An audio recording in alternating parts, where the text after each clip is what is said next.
Hey guys, so today I thought I would go through our stall gate system with you, a really quick video just to explain what a pneumatic system is and how that pneumatic system works for us here in the dairy.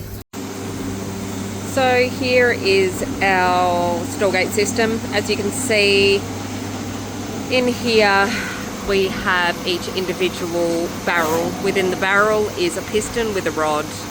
At the top there you will see the black tubing, that is where the compressed air enters.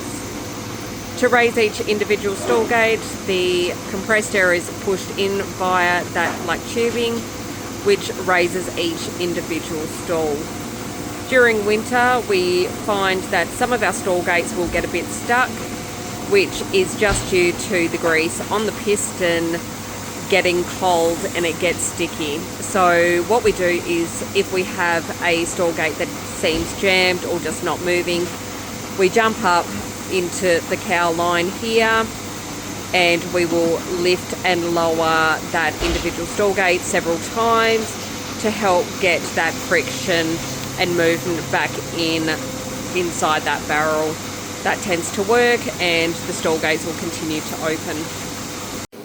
Now this system works really well for us, particularly with our girls, as our girls are definitely on the larger size.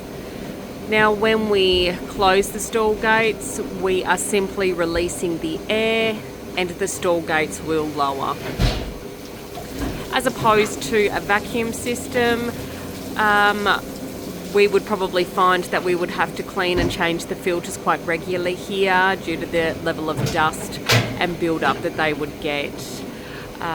We personally find that this system using compressed air works very well for, I guess, our cow demographic.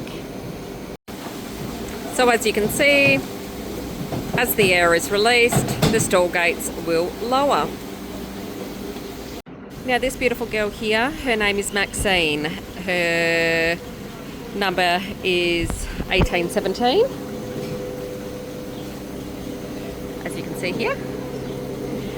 And she is super friendly and loves a scratch. And she is my absolute favourite girl. Now our beautiful Maxine, she always comes in the last few rows. So that's how I usually know when we are getting very close to the end of milking, because she'll wait at the top here for her lovely scratch. And I know we're getting close to going home and she gets to go back out to the paddocks and eat some yummy grass.